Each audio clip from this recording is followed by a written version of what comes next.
Hello, I'm Christine Sloan Stoddard, arts correspondent for the Toronto Business Journal. I'm joined here today by Claire Hopkinson, Director and CEO of the Toronto Arts Council and the Toronto Arts Foundation. Welcome, Claire. Oh, thank you, Christine. It's delightful to talk to you. Same. So let's talk live theater. How is Toronto preparing for a return to live shows? Well, I'll tell you, the theater community is very excited, would be an understatement, is eagerly anticipating a relaxation of the public safety measures so that they can get out and do what they do best, which is entertain the audiences. We have an incredibly diverse, huge theater scene in Toronto, one of the largest in North America.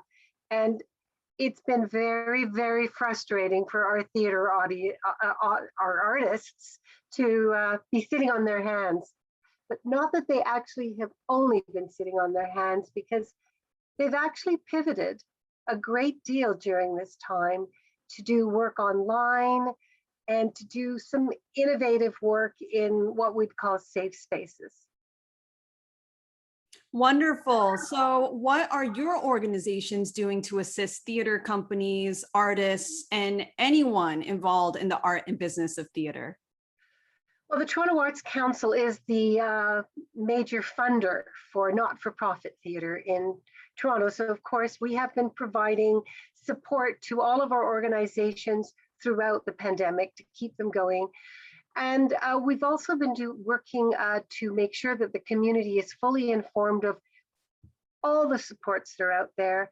We also did a major fundraising campaign to help individual theater artists survive the gap between their contracts ending and government programs starting. And so we've been focused on keeping as much as possible the arts ecosystem healthy and poised to jump in. We've also been working with a number of other organizations, including Ryerson University, on a safe reopening guide called Lights On, so that as things open up, our arts organizations can really know what are best practices, so they are ready.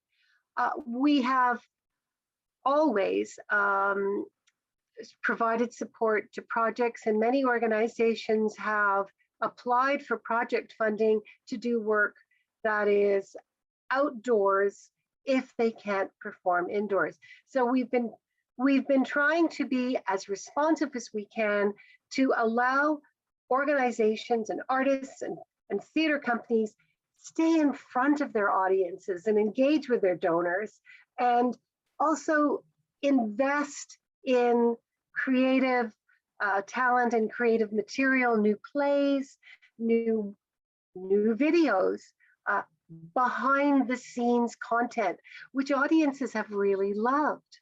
I think some of this work is going to continue once the doors open.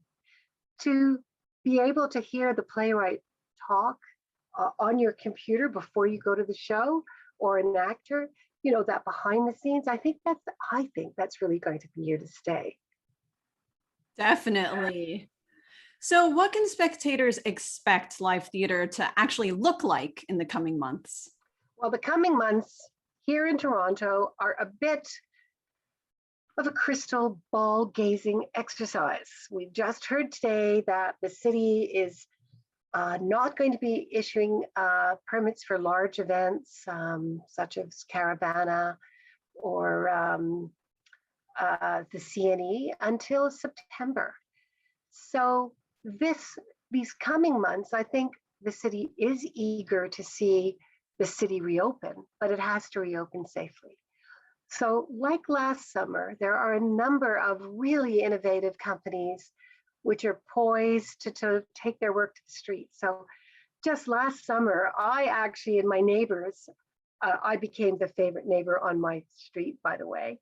We took part in a program by a musical stage company for porchside songs. So we paid a very modest fee, and two stunning performers, Vanessa Sears and Beau, both came out to deliver a concert on the street, in the middle of the street, and the neighbors brought their chairs to their front yards. Everybody was safely, socially distanced.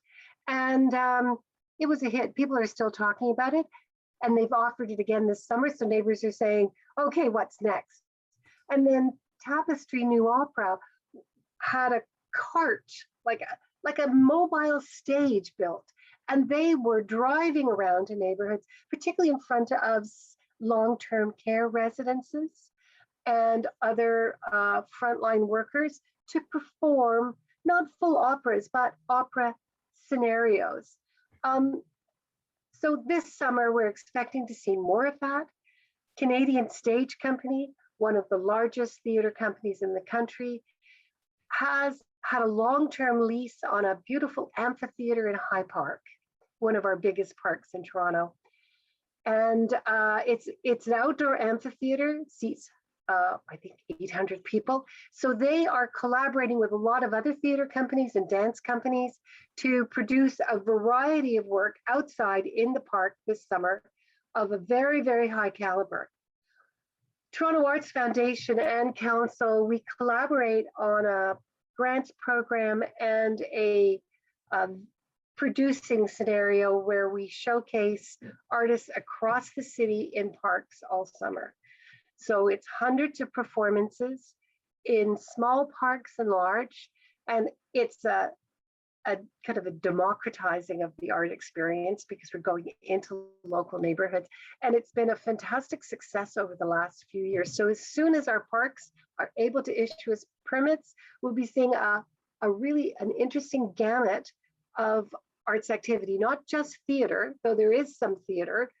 Shakespeare in the Rough always produces, but we've got contemporary dance, we've got community engaged arts activities, workshops, Korean drumming. I mean, you name it, it's happening all over Toronto in the summer months as soon as we could get those permits signed. And I know that there is such pent-up demand for this kind of interaction. And, you know, I think the arts has really helped keep some of the joy in people's lives and has really helped with mental health over this period of time. And I think the arts will be putting out a big welcome mat for Torontonians, and then when visitors are allowed to visit, to visitors.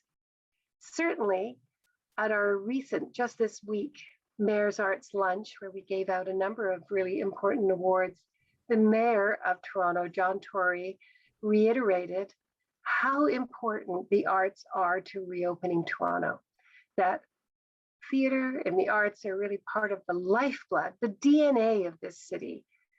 And he is a great spokesperson for the arts because he gets that, how important the arts are for the economy, for business, for bringing life back to Main Street.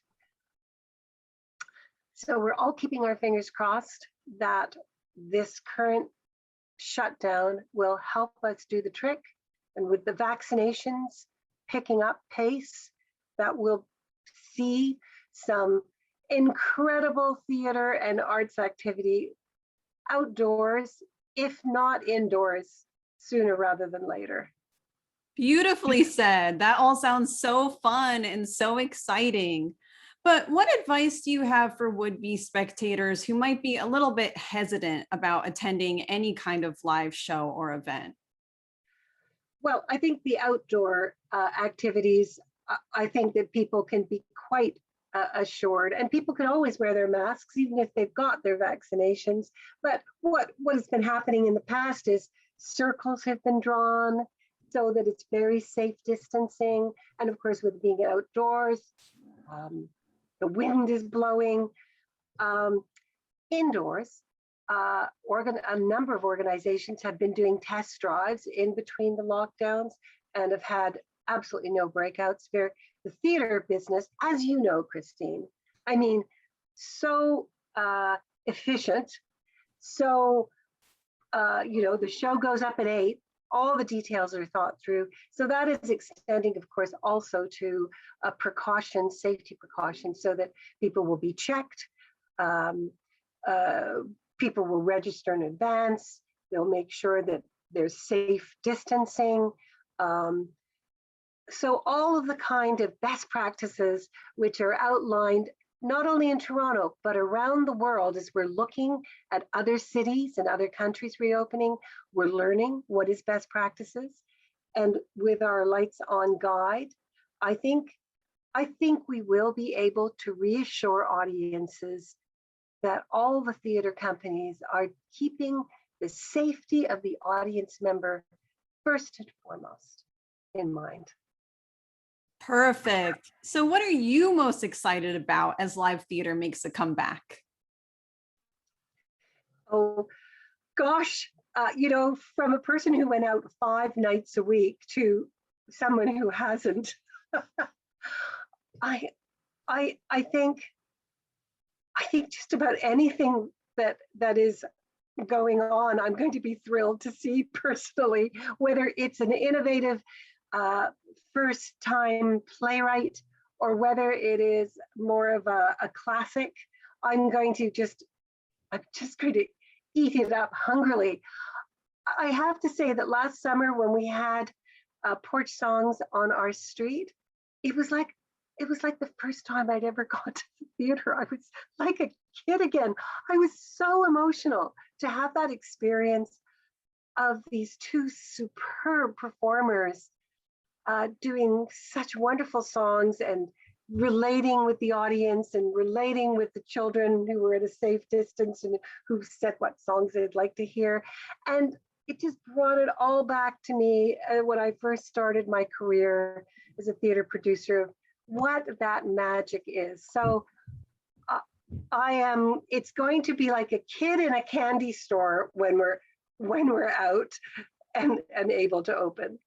Adorable. I know I feel the same way. Thank you so much, Claire. I appreciate your time.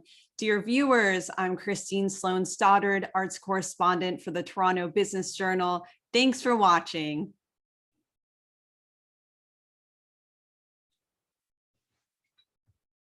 Boom. All right, let me stop recording.